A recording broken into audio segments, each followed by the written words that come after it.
Hello and welcome to TaxPundit.org. TaxPundit is India's most popular and trusted database of income tax case laws. In today's video, we will be analyzing a landmark case study that provides critical insights for tax professionals. Let's dive right into the details.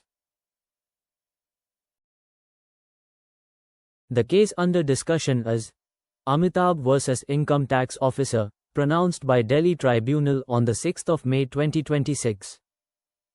The assessee, Amitabh Tayal, was subjected to reassessment for assessment year 2017-18 following an investigation into an entry operator, Shri Joginder Pal Gupta. The assessing officer alleged that the assessee had received bogus unsecured loans amounting to Rs 2 crore, 25 lakh from a shell company controlled by the entry operator.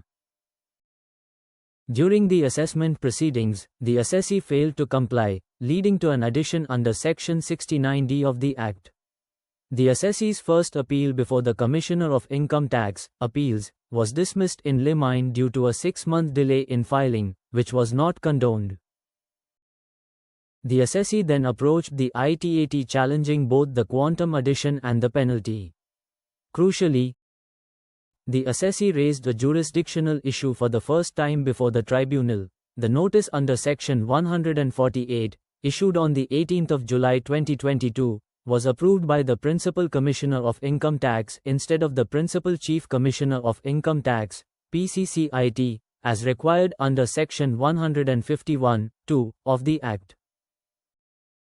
The assessee argued that, following the Supreme Court's ruling in Rajeev Bansal, 469 ITR 46, the approval for notices issued beyond 3 years from the end of the relevant assessment year must be obtained from the PCCIT, not the PCIT. The ITAT, comprising judicial member Shri Yogesh Kumar US and accountant member Shri Sanjay Awasthi, focused on the jurisdictional validity of the reassessment notice. The tribunal acknowledged that the assessee had been non-compliant at lower levels but emphasized that the issue of jurisdiction was fundamental and could be raised for the first time before the ITAT. The tribunal examined the timeline. For assessment year 2017-18, the extended period under the Taxation and Other Laws, Relaxation and Amendment of Certain Provisions, Act, 2020, TOLA, allowed the PCIT to grant approval under Section 151(1) only until 30 June 2021. Since the notice under Section 148 was issued on 18 July 2022, it was beyond the authority. The tribunal referred to paragraphs 77 to 78 of the Rajeev Bansal judgment, which explicitly states that for assessment year 2017-18, any notice issued after 30 June 2021 requires approval from the PCCIT under Section 151(2).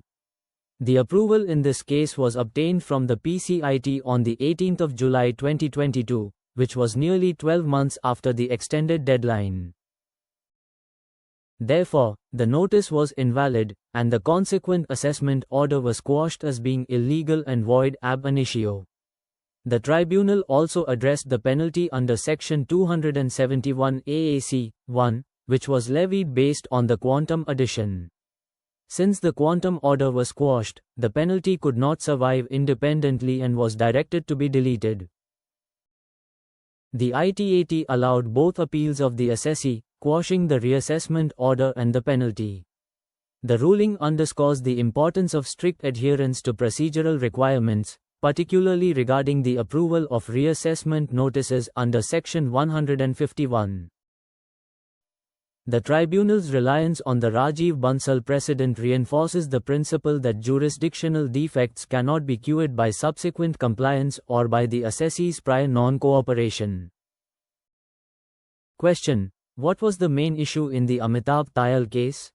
Answer: the main issue was whether the reassessment notice under Section 148 of the Income Tax Act, 1961, was valid when the approval for issuing the notice was obtained from the PCIT instead of the PCCIT, as required under Section 151(2), for notices issued beyond 3 years from the end of the relevant assessment year.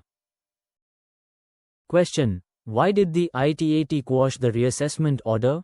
Answer. The ITAT quashed the reassessment order because the approval for the notice under Section 148 was obtained from the PCIT on the 18th of July 2022, which was beyond the extended deadline of the 30th of June 2021 under TOLA following the Supreme Court's decision in Rajeev Bansal. The approval should have been obtained from the PCCIT under Section 151(2).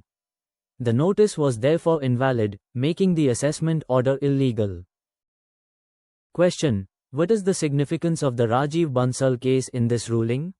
Answer. The Rajeev Bansal case, 469 ITR 46, established that for reassessment notices issued beyond 3 years from the end of the relevant assessment year, the approval must be obtained from the PCCIT under Section 151(2), not the PCIT under Section 151(1).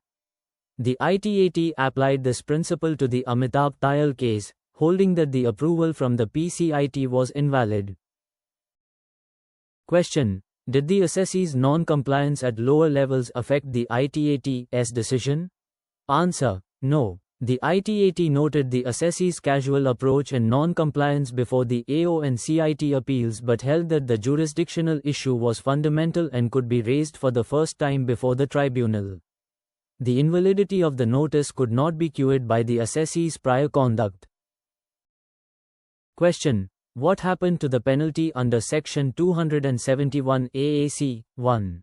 Answer. The penalty under Section 271 AAC 1 was also quashed because it was dependent on the quantum order.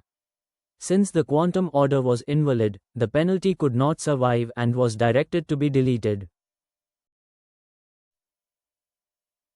Thanks for watching this video. You can download the full legal analysis, the official case law, and a concise case digest PDF directly from our website, taxpundit.org. If you have any questions, feel free to write to us at taxpundit@taxpundit.org or message us on WhatsApp at 9326306668. Don't forget to subscribe to our channel for more authoritative legal updates.